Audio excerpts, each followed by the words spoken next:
Thank you. Good morning to everyone out here. And thank you to the organizers for organizing this conference, specifically this interesting session on rooftop solar and floating. Although I think still early in the morning, even in India, when generally the office starts at 10. So I think it is always a tough challenge here to start a session at 9:30. So let's try and see, hopefully, as we go along, more people will join us. But I would like to also welcome my co-panelist here. We have interesting panel here. We have Mr. Sudhir Pathak from Hero Futures, as you know, Mr. Vikas Arya from Jackson, and Mr. Pulkit Garg. The way the panel session is laid out, there will be some presentations and some views from my co-panelist. And then we'll do a small Q&A session, and maybe we'll pick up, we should also pick up some questions from the audience as well.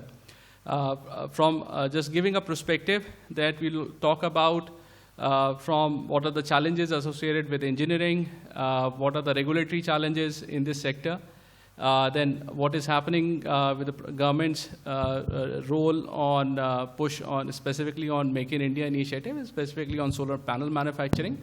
And we'll take some inputs from Mr. Vikas Arya because they've recently launched a new production line with 640 watt panels, right?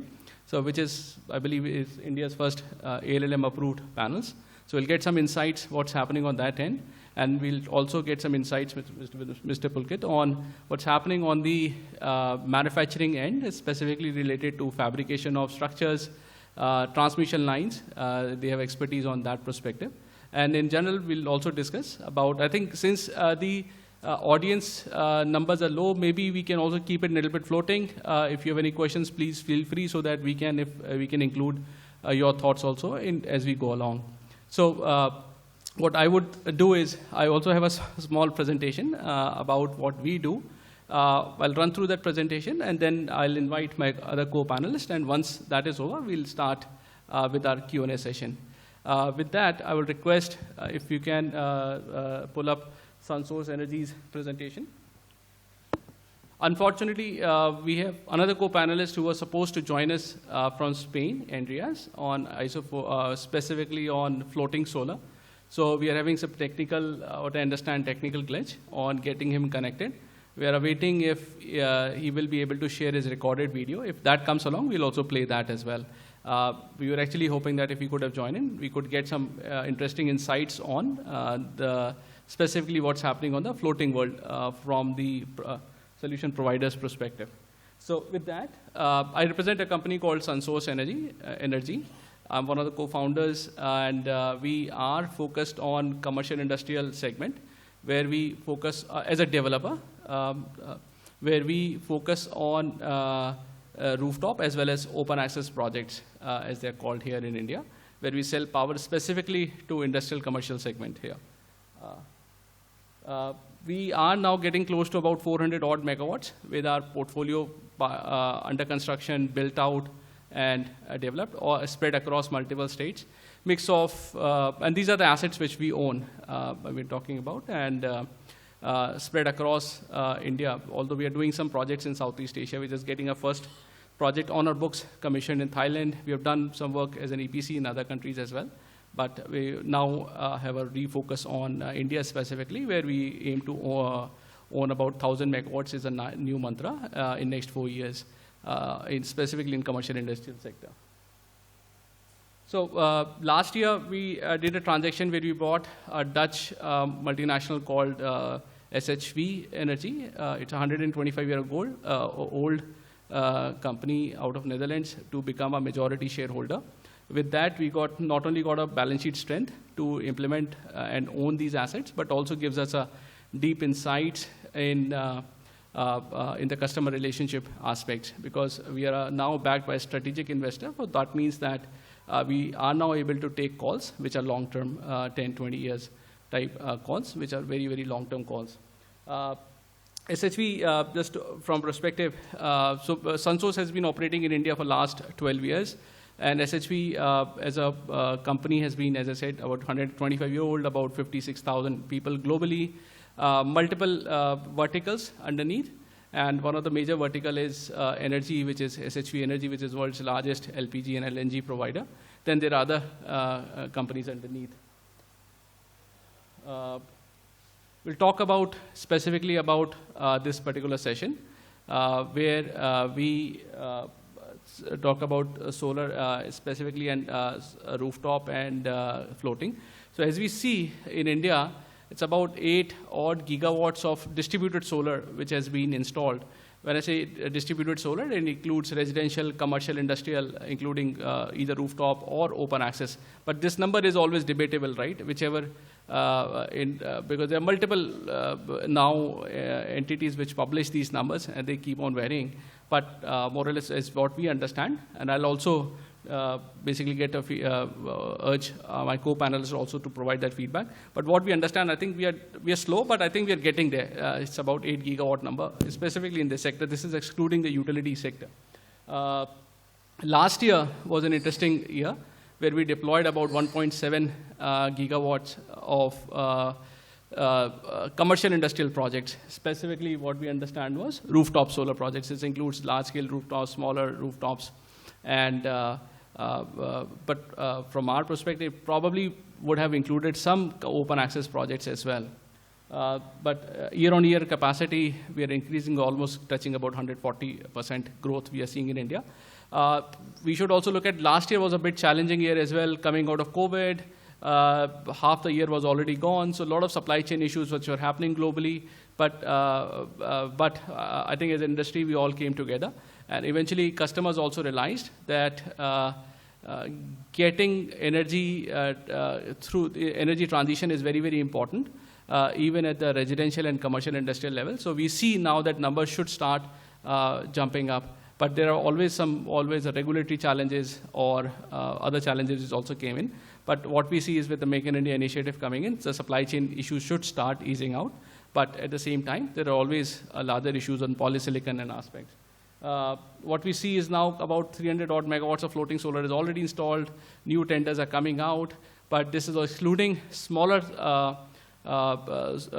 floating solar, which is out there specifically in commercial industrial segment, but which is starting to now get deployed. So we'll see that market is really opening up, specifically in next, will start opening up in next few years.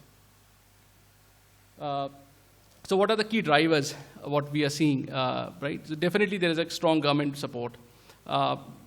We see in India, in Make in India initiative, regulations, favorable policies. Recently a new national rooftop portal has been launched, where as a consumer, or even a residential consumer if I am, I can go online, log in my details, and some approved vendor will approach me for getting my installation through. But this is just launched, so I think a lot of details have to be ironed out. So devil is always in the details, so we'll see. But what we see is that there is a positive policy push which is getting there.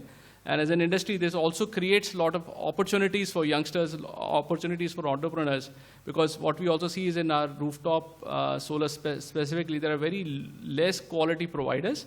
So that also creates a lot of opportunities.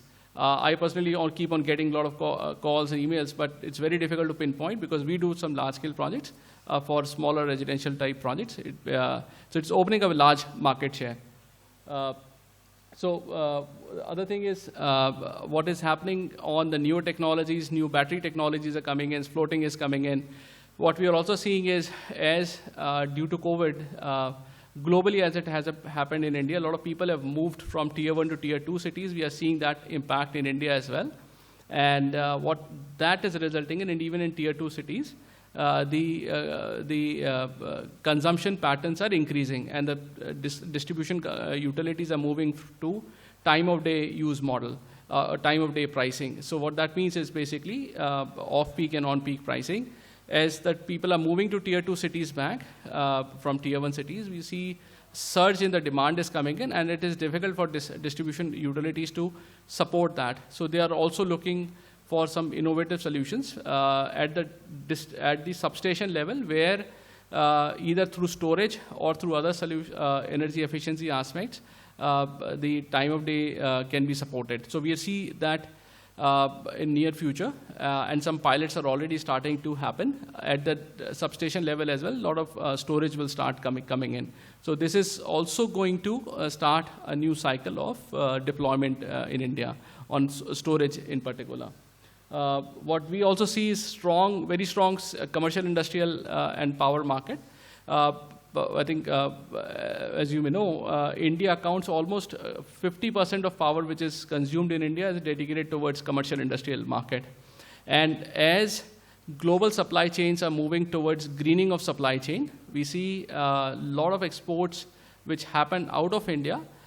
They are getting pushed to adopt renewables, specifically solar, because that's much easier to adopt as compared to other technologies. So we see a lot of surge in demand coming in from commercial industrial segment, which are exporting. But at the end, they also realize that it is economics. It makes more sense to go renewables now, go solar now versus later. And that also makes them a better business sense, helps them push towards more better ESG, better sustainability reporting. And that is also driving a larger, what we see in post-COVID world, a larger deployment of solar in commercial industrial segment. And we are seeing this as a trickling down effect. What we see is there is also on the residential side, the growth is coming in. But I think the challenge in residential is how do we ensure the quality installations are happening? So we see new companies are forming which pushing on the deployment aspect, and new financial products are starting to come in, because that we also see is a very untapped market at this time in India. But the growth rates are phenomenal for the residential market as well. So, but what are the challenges as well? I think the previous slide was more of a rosy picture, but what are the challenges, what we are seeing in this market? The biggest is increased cost specifically post-COVID, last 1 year. Not only the polysilicon prices have increased dramatically. The other aspect is since April 1st onwards, there is a basic customs duty in India on cells and modules, which has increased our cost. But that is also helping support the manufacturing in India. ALMM requirements are coming in, so that is a time gap issue before the domestic manufacturing starts kicking in. So, but for time gap issue, these are the challenges. What we also see is because the electricity is a concurrent subject, central government versus state government.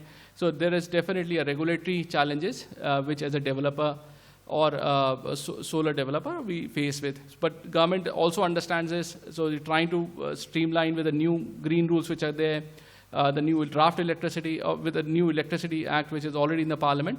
So those are the issues which are starting to get solved, but we'll see how that turns out. The challenge is financing as well, as always. So financing is surely available for high credit rated consumers. But once you start getting into mid-credit, it becomes a bigger challenge. And the financing for residential is starting to open up, but still not there yet. But there's still early signs on those. Some NBFCs or non-banking financial institutions are starting to finance them. Some public sector banks are starting to finance them. But it's a product which is starting to open up. But that's another avenue which we see is open up. If it gets opened up, it's going to drive a huge market in residential as well. Because as we see in commercial industrial segment, before the World Bank and one of the SBI financing kicked in for commercial industrial, the CNI segment was very small once. But about 2017-18, once it kicked in, that market really went to the next level. So what we are seeing is those type of interventions which are starting to come in will take this market to the next level. Technology know-how. As the technology know-how spreads, that also will open up newer markets. Power banking restrictions. This is specifically related to open access projects, because you can only, in certain states, you're only allowed to displace power at the certain time which you are producing the power. So generally the solar power, when we are producing, it's generally the off-peak hour. So you cannot displace currently the off-peak hour with on-peak, the on-peak power. So, but the rules are getting framed where you can actually store certain amount of power in the storage and then supply power during on-peak power. So that also will open up some opportunities to sell or displace power or additional power during on-peak time. Net metering challenges are always there. Some states are net metered, some states are gross metering, some states say certain megawatts only. So those rules are also a bit confusing for somebody who's looking from outside, but they are also starting to get streamlined. There is new regulations are already out. The policies are just getting in the implementation phase. So we're expecting next few months that will also start streamlining. This will also drive a larger implementation of the market. So with that, I'll put my presentation to hold, and I would like to invite my next co-panelist, Mr. Sudhir Pathak here. Thank you.